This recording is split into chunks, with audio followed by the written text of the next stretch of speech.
In the United States, people are marking 1 year since the death of Breonna Taylor. The young black woman was killed during a botched police raid in Louisville, Kentucky.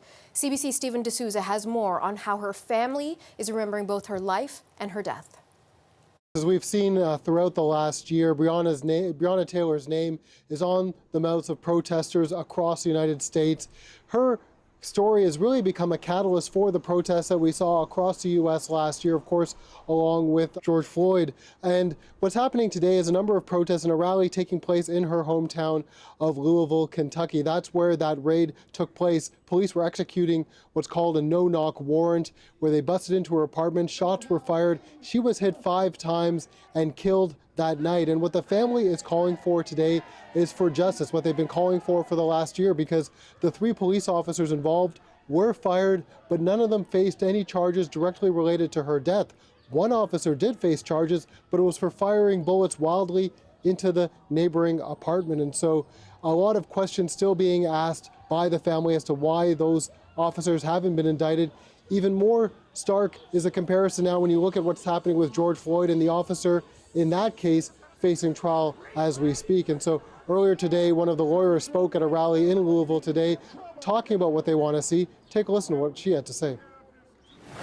Until the jury trial tells us that these officers are not guilty, there's always time to indict, arrest, and convict the cops that murdered Breonna Taylor.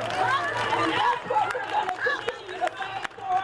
Her name really has become a rallying cry, and there are protests lined up here in New York as well as across the country to mark this 1-year anniversary where, of course, people at the rally, the lawyers say simply not enough has been done just yet. The Louisville Metro Police Department went through sort of an overhaul. They changed the leadership. They went through this process where 100 recommendations were made, top to bottom, looking at every process that they undergo.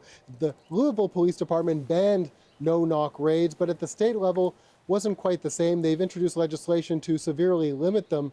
So a lot of people are saying that the changes being proposed simply wouldn't even have prevented Breonna Taylor's death. And then there's another piece of legislation that's being passed through the state legislature, which would criminalize insults towards police. And that's what activists are saying means the law enforcement are actually going after them simply for raising a voice and for criticizing the actions of law enforcement. And it's interesting, the boyfriend of Breonna Taylor, Kenneth Walker, charges against him were just dropped this week. He fired at police officers that night, thinking that they were intruders into his home.